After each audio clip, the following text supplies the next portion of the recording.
Et salut à tous, aujourd'hui je vais vous parler de ma stratégie sur ce bull run, si tant est qu'on peut espérer qu'il a peut-être enfin démarré. On n'est pas encore sûr puisqu'on a encore un petit peu de chemin à faire avant de s'assurer que ça a bien démarré. Ici pour l'instant vous voyez j'ai même dézoomé, je vais rarement en daily mais là j'avais besoin de dézoomer pour aller en daily. On est quand même toujours dans un espèce de canal baissier, il est baissier très légèrement mais on voit qu'ici ça descend. Donc on n'est pas encore dans un bull run avéré, il y a encore des zones de danger, de risque, il y a des retournements potentiels ici, c'est pas à négliger. En tout cas voilà, je vais vous dire un peu où je pense qu'on en est et surtout quelle est ma stratégie avec XRP par rapport au procès en cours et où on en est de cet appel avec la SEC qui pourrait arriver incessamment sous peu, ou pas. Comment je vais réallouer mes fonds pour ne pas rater ce bull run une fois de plus avec trop de capitaux dans XRP. Petit disclaimer avant de commencer, comme d'habitude sur ma vidéo ce que je vous présente c'est ce que je fais moi, c'est ma stratégie, personne n'est obligé de la recopier et vous êtes libre de faire ce que vous voulez avec des idées en plus. Il n'y a rien à critiquer, c'est juste ma stratégie et chacun est libre de faire la sienne. Donc niveau bull run où on en est, je l'ai déjà un petit peu abordé, pour moi on est plutôt bien. On a eu aussi des bonnes nouvelles avec Powell et les taux d'intérêt qui ont un peu baissé et qui ont prévu de baisser encore pour les 2 prochains mois. Bitcoin a super bien réagi à ça, puisqu'on voit ici sa montée des derniers temps. On est quand même en daily ici. Pour les débutants, ça veut dire qu'une bougie ici, on appelle ça des bougies, ça représente un jour. Donc ça fait déjà 2 semaines qu'on a bien récupéré. Et là, on est en train de cafouiller à ce niveau-là, pas étonnant. C'était un ancien plus haut qui nous avait amené à nouveau à la cave. Donc là, en tout cas, nous voici remontés ici. Et je pense que là, on va aller percer et après voir un petit peu ce qu'on va faire ici. Dans tous les cas, effectivement, je pense que ici, on a eu notre bottom. C'est pas du sûr à 100%, pas encore, mais en tout cas, je pense. Surtout avec les bonnes nouvelles, entre guillemets bonnes nouvelles, parce que rien ne va dans le monde, mais bon, il faut bien qu'ils aient un narratif. En tout cas, le narratif proposé est bon pour la suite, au moins pour les 3-4 prochains mois. Sauf si, évidemment, ils changent de stratégie le mois prochain, mais ça, on peut pas prévoir. En tout cas, pour l'instant, ça semble plutôt bon pour une montée. Côté XRP, donc je vous avais un petit peu parlé de ma stratégie. Une de mes stratégies, ça a été de lâcher un peu de valeur sur XRP ces derniers temps. Ça avait fait un petit scandale d'ailleurs en vidéo, mais bon, je fais ce que je veux avec ma stratégie, on s'était entendu là-dessus. Et à l'époque, j'avais pris 10%, j'en ai repris 10% après pour les mettre sur Tao en DCA. C'était un choix que j'avais fait comme ça, c'est ma stratégie, je l'assume. J'étais OK de lâcher un peu de XRP pour du Tao. J'ai passé effectivement 2 mois dans le rouge avec Tao, puisque je l'ai repris ici en DCA à partir de 300 et quelques, et je l'ai repris 1 ou 2 fois par là. Comme je vous l'avais expliqué aussi dans une vidéo que je vous remets ici en haut à droite, d'ailleurs, pour ceux que ça intéresse, je vais vous en mettre une dernière de vidéo sur comment gérer des leviers de manière intelligente pendant ce bull run, parce que c'est là que ça va être important. Et donc je vais sortir cette vidéo prochainement qui va vous expliquer comment vous positionner maintenant avec des leviers qui sont cohérents pour que vous puissiez prendre aucun risque et qui vont vous permettre de cumuler des gains absolument énormes sur le bull run. C'est maintenant qu'il faut réagir, c'est maintenant qu'il faut se placer, donc je vais vous faire une vidéo très prochainement. Bref, en tout cas, juste pour faire un point, donc la stratégie a été un succès, et je peux vous laisser en juger par vous-même, puisque XRP finalement est resté à nouveau plat, alors que Bit&Sor alors effectivement, du bottom, ça a fait plus de x2, presque x3 maintenant, mais sur mon DCA, on est à peu près à x2, donc j'ai doublé la valeur des XRP que j'ai mis dedans. Certes, ça a coûté 2 mois de rouge.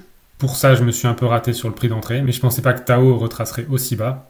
En tout cas, sans regret, je peux garder la moitié et remettre la moitié de mes XRP dont je me suis servi dans mes XRP. Après, chacun sa stratégie. Maintenant, pour parler spécifiquement de XRP, et juste avant d'ailleurs, Tao, j'ai vraiment l'impression que là, c'est le seul à monter. Il est sorti des normes. Donc, on est peut-être sur un point de retracement. En tout cas, là, je pense qu'il faut faire attention. Mais il pourrait bien continuer facilement jusqu'à son ATH très très prochainement. Moi, je le réattends à 400, 450. Je ne sais pas s'il ira, mais s'il ira, ça me paraît une bonne valeur d'entrée. Donc, on va attendre de voir s'il redescend à 400, 450 et voir ce que j'en fais. En tout cas, surveillez-le, c'est un bon asset qui va monter assez fort, je pense, très prochainement. Et ça pourrait bien être le premier à monter, donc après faire une rotation des gains vers d'autres altcoins qui ne sont pas encore montés. Niveau XRP, donc c'est super flat, ça se consolide, on sent des volumes qui augmentent aussi légèrement, on a des baleines qui ont dernièrement acheté pas mal, mais ce qui compte c'est le prix. Le prix n'indique pas pour l'instant une envolée spectaculaire. Il y a un renforcement, mais comme sur toutes les cryptos, donc rien de fou en particulier sur XRP. En tout cas, et ça fait partie de ma stratégie, ce qui pourrait changer la donne, c'est effectivement que la SEC a jusqu'au 6 octobre pour faire son appel. Donc pour rappel, on en était où au niveau de ce procès SEC versus Ripple? Aux dernières nouvelles, donc l'amende réclamée par la SEC a été réduite par le juge de 2 milliards à 125 millions, un peu plus puisqu'il y a une histoire de fonds déposés sur un compte avec un peu plus. Mais bon, on s'en fout, c'est des détails. Et du coup, maintenant, c'est à la SEC de parler et elle avait jusqu'au 6 octobre. Elle a jusqu'au 6 octobre pour faire appel. Pour l'instant, je vais conserver mes XRP tels quels jusqu'à une décision de la SEC. Elle peut arriver évidemment n'importe quand entre maintenant et le 6 octobre. Allez, disons le 10-15 pour être sûr, parce qu'avec eux, ça bouge tout le temps. Et en tout cas, si il n'y a rien, ça devrait normalement marquer la fin de ce procès et on devrait voir une poussée de Ripple. Donc pour l'instant, je conserve mes XRP, mais s'il y a un appel de la SEC, je vais clairement délester une bonne partie pour aller sur des altcoins. Là aussi, je pourrais vous faire une vidéo un peu plus tard selon les décisions qui sont prises pour vous dire ce que je fais exactement. Si on repart sur un appel, ça ne veut pas dire que XRP fera rien encore pendant des années. Ça veut simplement dire qu'au niveau de mes risques-reward, je vais décrémenter un petit peu le risque sur XRP pour augmenter et maximiser mes résultats sur des altcoins. Là aussi, pareil, vous faites ce que vous voulez, c'est ma stratégie. Je fais ce que je veux avec ma stratégie, avec mes fonds et mon capital. Je vous dis simplement ce que je fais et à vous de voir ce que vous avez envie de faire. Donc, 6 octobre, on a la fin du délai pour que la SEC manifeste son appel ou pas. Je trouve ça à la fois étonnant que la SEC soit silencieuse sur son appel. On ne sait absolument rien. C'est étrange qu'elle patiente en fait sans rien dire. Ça me semble plutôt pas bon signe, mais bon, je peux pas dire à l'avance, on verra. En tout cas, pour l'instant, je conserve mes XRP tels quels au cas où on a un décollage, mais s'il y a un appel, je vais réduire. Voilà, donc en tout cas, ma stratégie, ça va être de suivre ce bull run, donc un maximum sur les altcoins pour maximiser les gains. Je n'aurai pas un seul Bitcoin dans mon porte-monnaie, puisque, à mon avis, il va performer beaucoup moins que n'importe quel altcoin. Où est-ce qu'on attend le Bitcoin dans ce bull run? Aucune idée. On peut parler de 120 000, de 250 000. Ce que je sais, et n'oubliez pas un truc, c'est que la limite qui va circuler sur les réseaux sociaux va augmenter avec le temps et avec la confiance qu'on a dans la montée du Bitcoin. Et pour autant, quand une limite va vraiment se dessiner, peut-être 500 000 à ce moment-là, sachez que peu de gens vont prendre des risques entre 300 000 et 500 000 pour acheter du Bitcoin. Donc si on vous dit que la target c'est 500 000 dans l'euphorie, visez plutôt 300. Personnellement, je ne sais pas du tout où ça peut aller ce bull run. Au moins 120 000, c'est clair. Donc ça ferait qu'un X2 ici. Et si c'est supporté par les altcoins vont faire entre 5 x5 et x10. C'est pour ça que je vais me positionner davantage sur les altcoins. On va essayer de bien jouer ce bull run. Je vais vous expliquer aussi ma méthode. Donc c'est exactement la même que j'ai déjà fait en vidéo sur les leviers, les faibles leviers pour diminuer le risque et augmenter ses gains. Mais je vais vous l'expliquer encore d'une autre manière qui est encore plus simple. Pourquoi ça? Pour maximiser ce bull run. Si on est dans un bull run avéré, alors on va faire des pyramides de gains absolument exponentielles et on va faire en sorte de masteriser ce bull run. Ça, c'est ma stratégie sur les mois qui viennent. Ensuite, comme je vous ai dit, je reste observateur des marchés boursiers aussi, qui pour l'instant sont bien relancés. Je vous en avais parlé un petit peu la dernière fois. Par exemple, si je prends le SP500, voilà, on en était là. Ben voilà, je vous avais dessiné ces prévisions finalement. Et on est clairement parti sur celle-là. Du coup, ça veut dire que niveau marché boursier, on est à nouveau bon. On est au plus haut, en fait, sur le SP500. Donc, pour moi, on est un peu stabilisé. Et vu les bonnes nouvelles aussi sur le fondamental et les taux d'intérêt, notamment dernièrement, je pense qu'on va aller chercher un petit peu plus haut. Ça nous laisse, à mon avis, 2-3 mois tranquilles pour commencer à se positionner comme il faut sur les crypto-monnaies, particulièrement. Je n'irai pas en bourse en ce moment. Parce que de toute façon, là, je pense qu'on n'est pas très loin d'une bonne rechute, vu les circonstances dans le monde.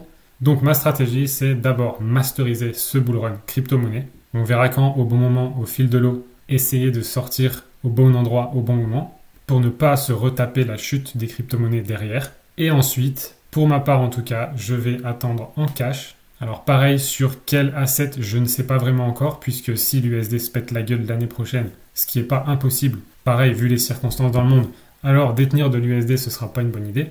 Donc je verrai ce que je vais détenir. L'or, je ne pense pas que ce sera une bonne idée non plus, parce qu'à ce moment-là, on risque de le prendre au plus haut. Donc peu importe, mais je verrai comment je peux sécuriser ces crypto-monnaies sur des assets sécurisants pour finalement avoir beaucoup de cash disponible. Ensuite, j'attendrai le crash des marchés boursiers, puisque à mon avis, c'est inéluctable et c'est pas si loin. Et même si c'est attendre 1 an, 2 ans ou 3 ans, j'attendrai, parce que de toute façon, on va effacer, comme je vous l'ai déjà dit, au moins 6 ans de marché. Qu'est-ce que ça veut dire? Ça veut dire qu'on va revenir sur des valeurs qui étaient là il y a 6 ans. Donc si je me mets un month... Bref, j'ai finalement mis la vue weekly, donc une bougie représente une semaine. Et donc je disais, quel que soit le moment où on va cracher, puisque ça, c'est inéluctable, ça va arriver, hein, et je veux dire, il y a absolument rien qui va dans le monde en ce moment. Et souvenez-vous, début d'année prochaine, on passe en régulation maximale au niveau des crypto-monnaies. On sera prêt. Donc ça ne m'étonnerait pas qu'à ce moment-là, on ait un vrai bull run de crypto-monnaies de malade. Pourquoi pas une sorte de super cycle. Comme ça, les États vont bien se rincer avec les taxes sur les plus-values. Et derrière, bim, on fait tout cracher. Tous ceux qui seront restés dans les marchés et les cryptos, tant pis pour eux. Donc il faudra sortir au bon moment. Et si effectivement, même si ça prend 1 an ou 2 d'attendre ce crash, on sera un peu plus haut effectivement. Mais comme le crash va nous ramener aussi bas, ça vaut pas le coup d'être sur le marché boursier à cet endroit-là. En tout cas, c'est mon avis. Donc, fin de stratégie, j'attendrai effectivement avec beaucoup de cash qu'on ait ce crash, et puis je remonterai beaucoup plus bas ici après crash. Si évidemment l'économie nous le permet, parce que tout va changer, et je ne sais pas ce qu'on aura de l'autre côté. Voilà pour ma stratégie. Et au niveau des timings, j'évalue bien qu'on commence doucement le bull run là, septembre-octobre. Attention au moment des élections, il peut se passer un peu n'importe quoi. Et ensuite, j'imagine que si on continue dans le bull run, on irait bien jusqu'à mars-avril, peut-être mai sur le bull run, pour pourquoi pas terminer sur un gros crash pendant l'été 2025. Donc ça, c'est mon avis. C'est mon avis à ce jour, ça peut changer dans un mois, mais je le sens bien comme ça. Et comme ça, vous avez un peu une idée de ma stratégie. Donc, prochaine vidéo, je vous explique comment masteriser ce putain de bull run et pouvoir acheter toujours plus de crypto sans avoir beaucoup plus de cash. Je vous retrouve sur la prochaine et je vous dis à très vite.